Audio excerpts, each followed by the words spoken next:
नमस्कार.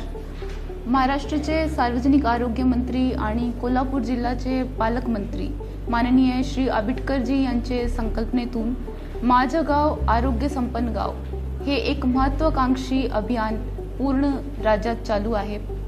त्यामध्ये अभियानाची संकल्पना अशी आहे की जे गाव एक युनिट म्हणून आम्ही बघितले तर त्या गावामध्ये आरोग्य चांगला सगळ्यांसाठी कसा होईल आणि लोकसहभाग घेऊन चळवळ म्हणून आरोग्यासाठी आम्हाला कसा काम करता येईल या दृष्टीने विचार करायचे. तर त्यासाठी बेसलाईन डेटा आता सर्व ग्रामपंचायती यामध्ये सहभागी झाली आहे. कोल्हापूरची सगळ्यांनी त्यांचा डेटा नोंदवला आहे. जर आम्हाला या अभियानामध्ये चांगला करायचे तर त्यासाठी कोणकोणती गोष्टीवर काम करायचे आहे. आता 18 फरवरीला या जे अभियान आहे याची घोषणा झाली. 1 एप्रिल पासून आम्ही यावर काम करायला सुरू केले आहे.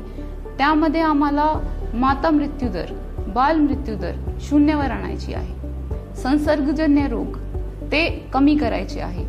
इवन असंसर्गजन्य रोग ते पण कमी करायचे. म्हणजे कम्युनिकेबल डिझिजेस कमी करायचे. तसेच नॉन कम्युनिकेबल डिझिजेस ज्यामध्ये तुमचे हार्ट डिझीज असतात किंवा ॲस्थमा रिलेटेड इश्यूज असतात, असे कितीही लाईफस्टाईल रिलेटेड इश्यूज असतात ते सगळे आम्हाला कमी करायचे.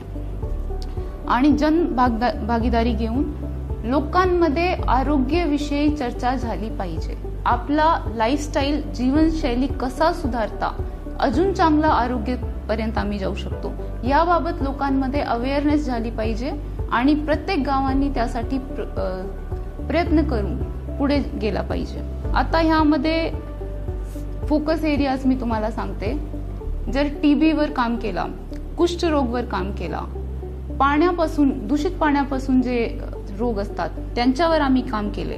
तसेच कीटकजन्य आजार जसे डेंग्यू, मलेरिया, चिकनगुनिया सारख्या आजारांवर आम्ही काम केले तर त्यामध्ये चांगली प्रोग्रेस आम्हाला मिळेल. तसेच असंसर्गजन्यमध्ये मधुमेह, उच्च रक्तदाब, कॅन्सरसाठी असे सारखे रोग जे आहे हे आता आपले भारतात देशामध्ये वाढू लागले आहे त्यांच्या प्रमाण. त्याचं रिझन आहे आपली जीवनशैली. तर त्यामध्ये आरोग्याबाबत अवेअरनेस होऊन जीवनशैलीवर जर लोकांनी काम केला तर त्यामध्ये आम्हाला चांगले रिझल्ट्स भेटू शकतात. सध्या आरोग्य खात्यामार्फत जे नॉन कम्युनिकेबल डिझिजेस आहे म्हणजे त्यामध्ये आपला उच्च रक्तचाप असेल किंवा डायबिटीज असेल, हार्ट डिझीज असेल, यांची सर्वांची तपासणी प्रोएक्टिव्हली आम्ही करतो आहे. यामध्ये गावाचा काय रोल आहे की गावामध्ये पिण्याचा पाणी स्वच्छ उपलब्ध असला पाहिजे. जे तुमचे टॉयलेट्स आहेत त्याचे जे सॅनिटेशनची व्यवस्था आहे ते व्यवस्थित असली पाहिजे की दूषित पाणी स्वच्छ पाणीमध्ये मिसळला नाही पाहिजे. जर तसा नाही झाला तर वॉटरबोर्न डिझीज जे आपले आहे त्यामध्ये आपल्याला डायरिया सारखे इश्यूज असतात, कॉलरा सारखे इश्यूज आम्हाला दिसतात, तसे होणार नाही याबाबत काळजी घेणे आवश्यक आहे. ग्राम स्तरावर सरपंच हे या यंत्रणाचे अध्यक्ष असतील तर समुदाय आरोग्य अधिकारी आपले जेवढे CHOs आहे ते सदस्य सचिव म्हणून काम करत आहे. अभियानामध्ये एकूण 60 निर्देशक आहे. त्याचे 100 गुण एकूण आहे. त्यामध्ये जेवढे जास्त गुण ज्या ग्रामपंचायतीला मिळेल तसा त्यांची प्रथम, दुसरा आणि तृतीय क्रमांक ठरवता येईल. राज्यात जे प्रथम येणारा जिल्हा परिषद असेल त्यांना 5 कोटीचा बक्षीस जाहीर होईल.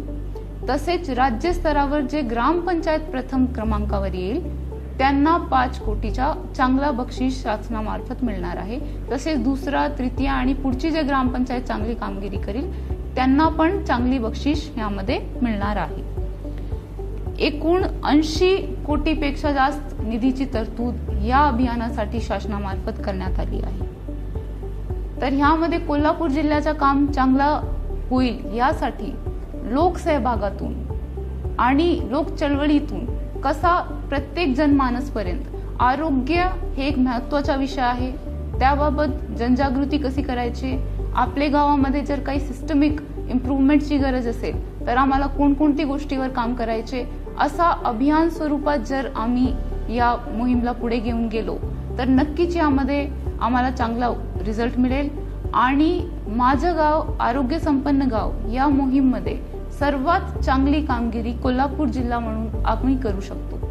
तर मला खात्री आहे की सर्व जनसामान्य आपले आपले जेवढी कर्मचारी शासकीय यंत्रणा आहे, आरोग्य केंद्र, सब सेंटर्स मध्ये जे यंत्रणा आहे, आपले गावातले सरपंच आहे, आमचे CHOs आहे, आमची सर्व काम करणारी आशा सेविका आहेत, सर्वांमार्फत चांगला मेसेज लोकांपर्यंत जाईल आणि अजून चांगला आम्ही काम करून या अभियान राज्यात सक्सेसफुल होईल आणि जास्त जास्त बक्षीस आमच्याकडची ग्रामपंचायतींना मिळेल, जेणेकरून कोल्हापूरची ग्रामपंचायत कसा काम करत आहे चांगला, ते एक आदर्श राज्याचे पुढे तसेच देशाचे पुढे आम्ही ठेवू शकतो. त्या पद्धतीने आम्ही काम करू अशी मला खात्री आहे की सगळे लोकांचा जनसहभाग आम्हाला यामध्ये मिळणार आहे. धन्यवाद.